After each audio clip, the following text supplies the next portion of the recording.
রাজধানীর উত্তরার আকাশে বিধ্বস্ত হওয়া যুদ্ধবিমানটি একটি 1 ইঞ্জিন বিশিষ্ট হালকা ওজনের জেট। এটি নির্মাণ করেছে চীনের চেংডু এয়ারক্রাফট কর্পোরেশন, যা অভ্যন্তরীণভাবে পরিচিত J7 নামে। তবে রপ্তানির সময় এই যুদ্ধবিমান F7 নামে বিক্রি করা হয়।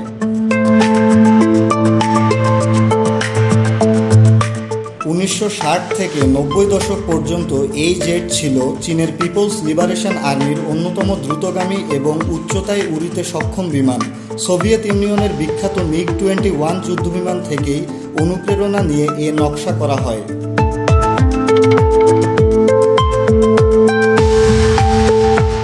চীনা কোম্পানিটি আমদানিকারকের চাহিদা অনুযায়ী F7 এর সংস্করণ তৈরি করে। যেমন বাংলাদেশে আমদানি করা F7 মডেলে সাধারণত B থাকে, গ্লাস ককপিটের জন্য G এবং উন্নত সংস্করণের জন্য I। এসব উন্নত সংস্করণে থাকে ডিজিটাল ককপিট, আধুনিক রাডার ও এভিওনিক্স প্রযুক্তি।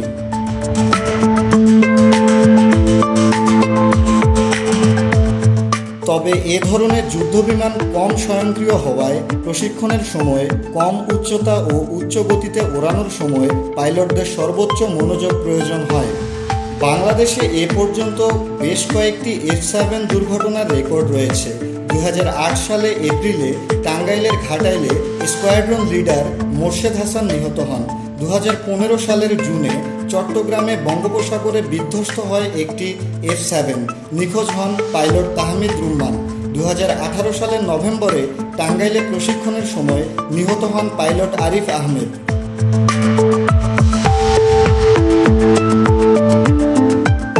আন্তর্জাতিকভাবেও এর নজির রয়েছে। 2015 এবং 2020 সালে পাকিস্তানে বিধ্বস্ত হয়ে প্রাণ হারান 3 পাইলট। 2022 সালের 24 মে ইরানের ইস্পাহানে দুর্ঘটনায় নিহত হন 2 পাইলট। বিশ্বজুড়ে F7 ব্যবহৃত হয় আকাশ প্রতিরক্ষা, প্রশিক্ষণ ও বিভিন্ন অভিযানে।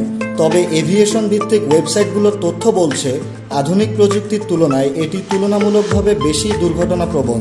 এই প্রেক্ষাপটে উত্তরায় সম্প্রতি ঘটে যাওয়া দুর্ঘটনার প্রকৃত কারণ ও প্রযুক্তিগত দিক বিশ্লেষণে এখন সবার নজর। Mehedi Sourav, desk report, Dhaka watch.